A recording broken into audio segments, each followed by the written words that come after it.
Shalom, salam sejahtera bagi Bapak Ibu, Saudara-saudara, anak-anak yang dikasihi oleh Tuhan Yesus Kristus.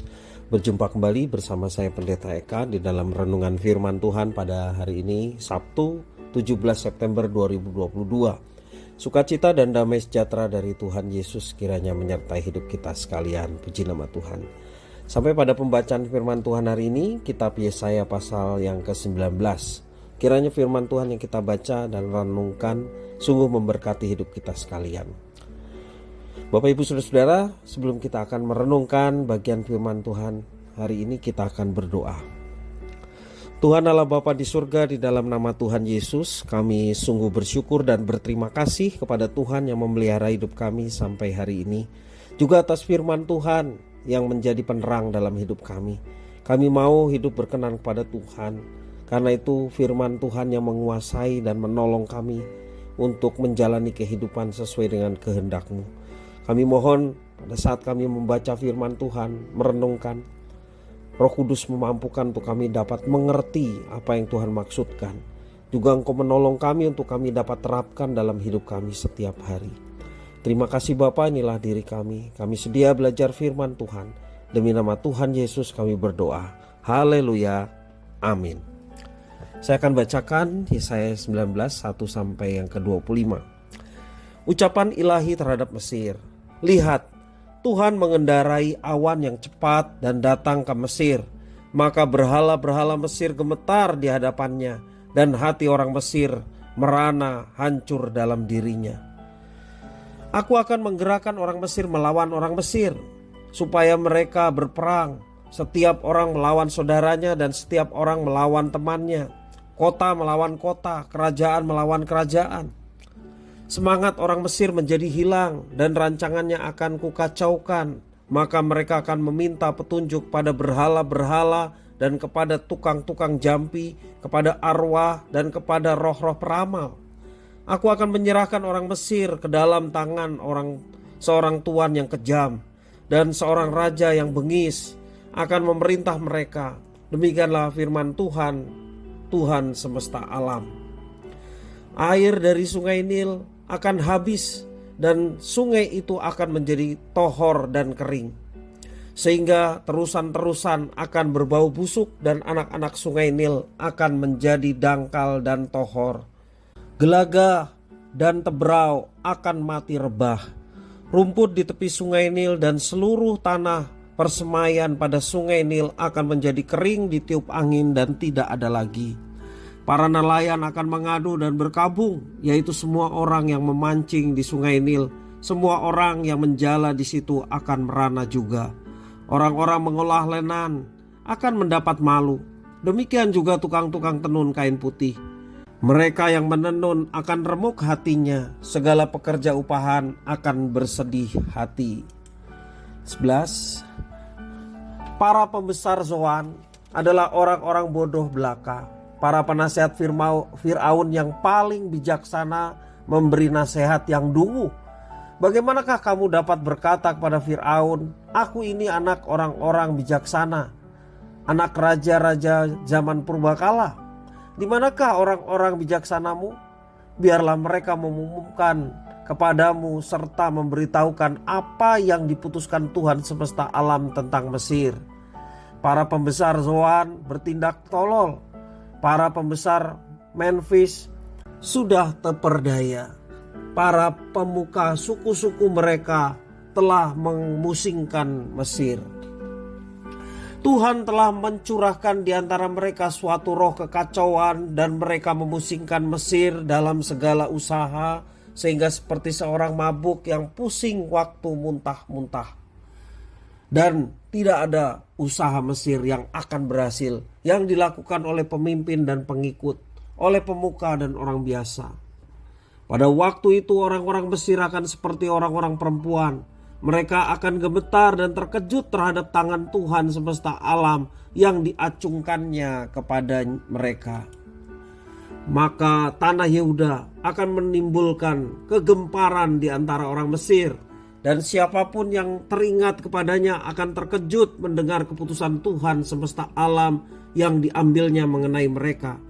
Pada waktu itu akan ada 5 kota di tanah Mesir yang berbicara bahasa Kanaan dan yang bersumpah demi Tuhan semesta alam.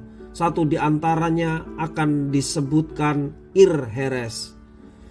Pada waktu itu akan ada mezbah bagi Tuhan di tengah-tengah tanah Mesir dan tugu peringatan bagi Tuhan pada perbatasannya. Itu akan menjadi tanda kesaksian bagi Tuhan semesta alam di tanah Mesir.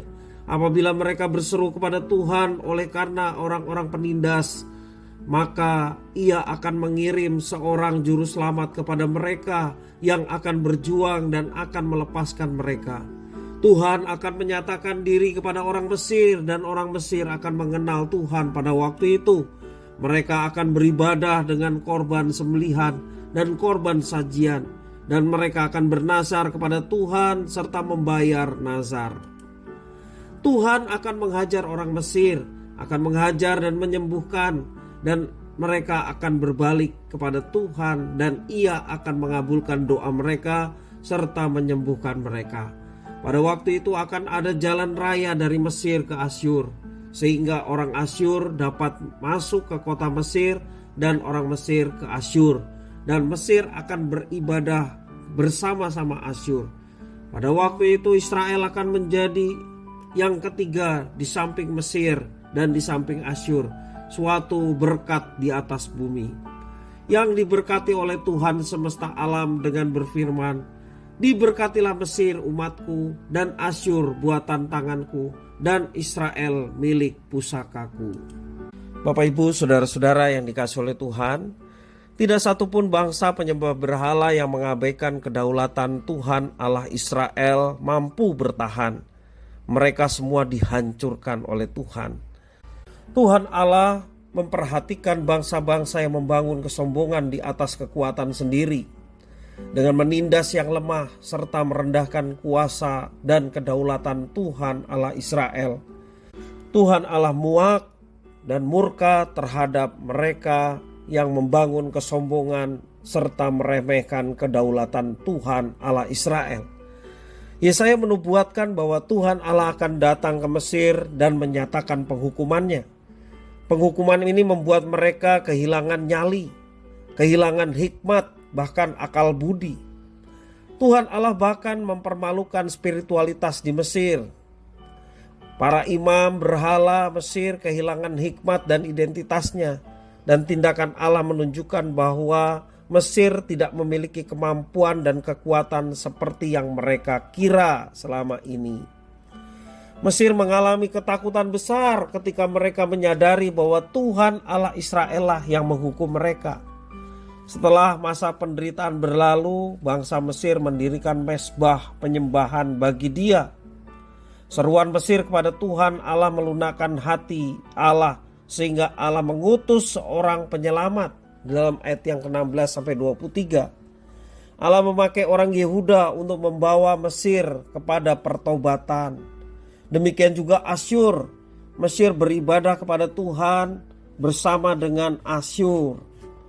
Tindakan Tuhan Allah menghukum bangsa-bangsa menunjukkan bahwa Dia tidak akan diam dan berkompromi terhadap orang-orang yang menentang kedaulatannya. Tuhan Allah menghancurkan milik mereka yang paling berharga dan mempermalukan spiritualitas mereka yang mereka anggap berkuasa atas apapun. Di atas murka Tuhan, Tuhan Allah memberi kesempatan untuk pertobatan dan keselamatan bagi mereka yang sungguh-sungguh mengakuinya.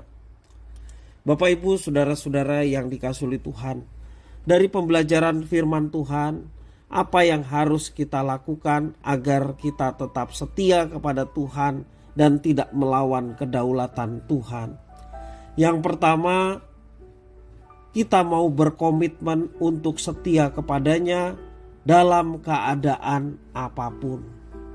Dalam keadaan susah, dalam keadaan senang, dalam keadaan sakit, sehat, dalam keadaan apapun komitmen kita mau tetap setia kepada Tuhan, sebab yang kita setiai adalah pribadi yang baik, menyertai dan memberkati.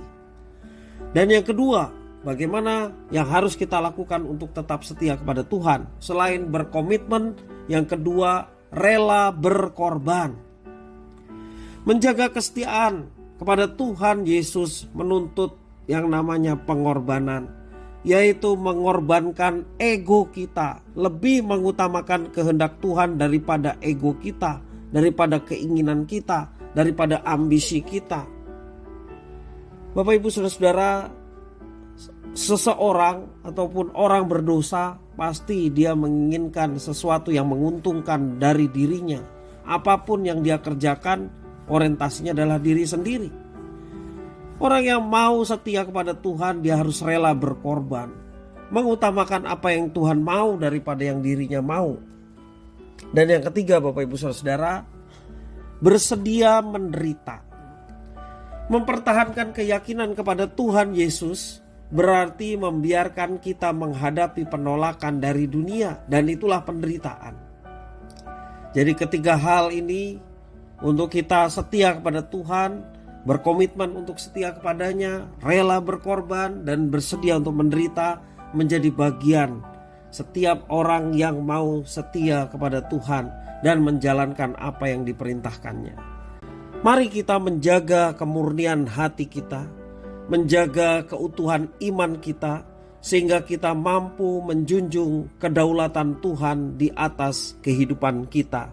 Roh Kudus yang memampukan kita untuk melaksanakannya. Kiranya firman Tuhan memberkati kita sekalian. Mari kita berdoa. Tuhan Bapa di sorga, terima kasih atas firman Tuhan.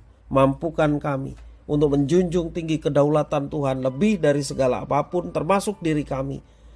Dan biarlah hidup kami senantiasa hidup dalam ketaatan, karena ketaatan kepada Tuhan mendatangkan kebaikan, mendatangkan kemuliaan bagi Engkau. Terima kasih Bapa, inilah diri kami sedia untuk melakukan kebenaran firman Tuhan. Demi nama Tuhan Yesus kami berdoa. Haleluya. Amin.